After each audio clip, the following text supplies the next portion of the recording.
हमने वेद गरबा का घाट के लोकार्पण के साथ साथ यहां 130 करोड़ के लगभग 21 कार्यों का भूमि पूजन किया है।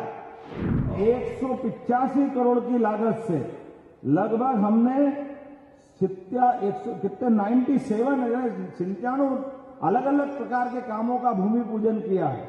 क्या क्या नहीं हुआ, कैसे कैसे काम नहीं हुए और कई जगह चुनौती आई तो रास्ता निकालने का प्रयास भी हमारी सरकार ने किया है।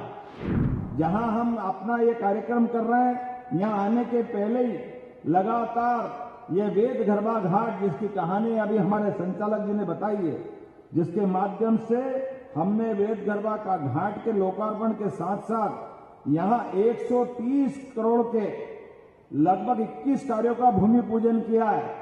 जोरदार अभिनंदन करो, ये बहुत छोटी राशि नहीं होती है।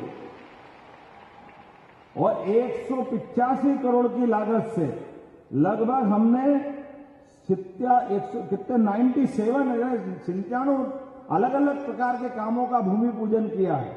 ये एक तरह से दोनों जोड़ लो तो 316 करोड़ के लोकार्पण भूमि पूजन अकेले नहीं हो रहे हैं।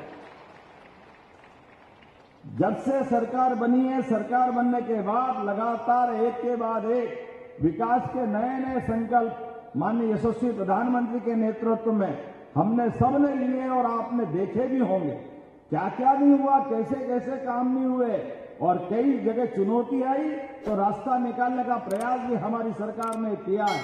आपको याद होगा, हरदा में आग लगी, भाई साहब यहाँ आग लगी, बड़ी कठिनाई थी कि फटाका फैक्ट्री में जब आग लगी और आग की विकरालता ऐसी थी कि हमारे पास हमने सभी प्रकार के प्रबंधन कर दिए, लेकिन दुर्भाग्य से ये अंदर का ऐसा अपना रास्ता है कि यहाँ पर योग्य प्रकार से आग बुझाने के साधन भी नहीं थे।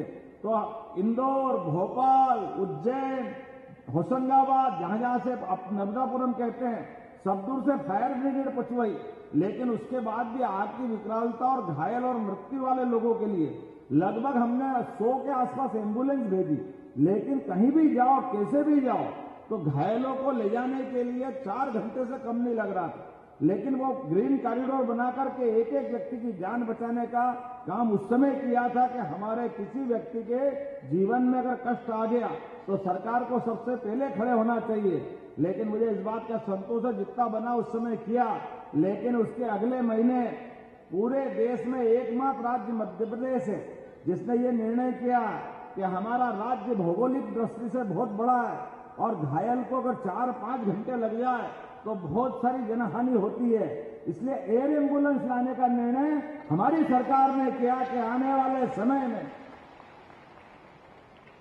किसी भी आदमी के जीवन में अगर ये कष्ट आ जाए तो जहां हवाई पट्टी है वहां विमान भेज के एयर एम्बुलेंस, और जहां विमान करने का हमारा एयरपोर्ट या हवाई पट्टी नहीं है वहां हेलीकॉप्टर से जान बचाने का काम हमारी सरकार के द्वारा किया जाएगा। यह निर्णय हमारे द्वारा किया। गए जमाना पुराने लोग थे, कांग्रेस के लोग एक तो इतने बड़े वाले हैं कि अपने घर में हेलीकॉप्टर उतारते हैं और हेलीकॉप्टर से जाते हैं। ठीक है, मां लक्ष्मी की उन पर कृपा होगी, लेकिन दुर्भाग्य से 40-40 साल से लगातार जनप्रतिनिधि हैं, लेकिन किसी गरीब के जीवन में हेलीकॉप्टर की मदद मिल जाए कोई उदाहरण नहीं है उनके सामने। और ये हेलीकॉप्टर एक व्यक्ति के लिए पहुंचाते हैं तो 2 लाख से लेकर 5 लाख तक जितना भी खर्चा लगे, हमने कहा पैसा जरूरी नहीं है, गरीब आदमी की जान बचाना जरूरी है। हमने कहा आयुष्मान कार्ड बनाओ, निःशुल्क पहुंचाएंगे हेलीकॉप्टर हवाई जहाज। यह हमारी सरकार का निर्णय है, एक एक व्यक्ति की जान बचाने के लिए। और एक नहीं, ऐसे कई प्रकार के। अभी तो परसों 2 दिन पहले जो बजट आया है और बजट की तैयारी हमारी सरकार के द्वारा भी की है कि हमारे यहाँ सच्चे अर्थों में 4 विभिन्न प्रकार की जातियां हैं, गरीब, महिला, किसान और युवा। वो चारों वर्ग की बेहतरी के लिए अलग अलग प्रकार के कामों की हमने दिशा बनाई है। भाई साहब, हमने युवाओं के लिए तय किया है 2028 तक 70% से ज्यादा युवाओं को स्वावलंबी बनाएंगे, अपने बलबूते पर वो रोजगार पाए और उनके जीवन में एक सुख का अलग से छाया आए। ये प्रयास हमने किया गरीबों की जिंदगी अच्छी बनाने के लिए। अभी आपके माध्यम से हमने नेशनल डेयरी डेवलपमेंट बोर्ड के माध्यम से एक तरफ जब खेती की हमारी अच्छी आमदनी होगी, लेकिन सच्चे अर्थों में तो घर घर गाय, तो जिनके घर गाय वो सब गोपाल हुए कि नहीं हुए, और जिनके घर गाय का कुल वो घर घर गोकुल। हम ये अभियान लगा रहा कि घर घर गाय का कुल बनाएंगे, और जिन गांवों में 2000 से बड़ी आबादी के सब प्रकार की सुविधा के गांव रहेंगे, सरकार के माध्यम से उनको वृंदावन गांव बनाने की घोषणा हमारी सरकार के द्वारा हुई है।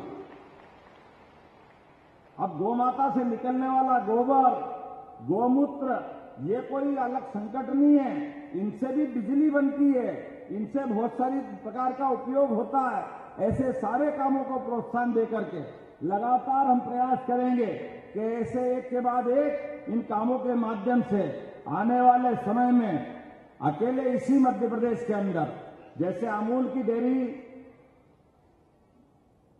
गुजरात में आई, तो गुजरात में किसानों की जिंदगी बदली। हम भी प्रयास कर रहे हैं कि मध्य प्रदेश में किसानों की आय बढ़े, किसानों की जिंदगी बेहतर हो, इसलिए उस पर भी काम करने जा रहे हैं। मैं आज के इस अवसर पर, चूंकि बहुत सारी बात हो सकती है, लेकिन एक गौशाला की बात यहां भी आई है। कौन सा गांव बताया था?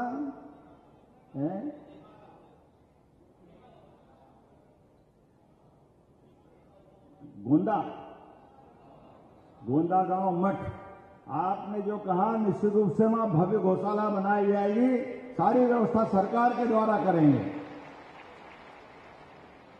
आज के इस अवसर पर चूंकि समय की कमी है, लेकिन बहुत सारी मांग भी मुझे बताई है। ये सारी मांग भी मैं मानने के लिए यहीं से घोषणा करता हूं। आपने कहा कि यहां हमारे यहां ITI नहीं है, तो ITI भी बनाया जाएगा। निश्चित रूप से ITI बनाने की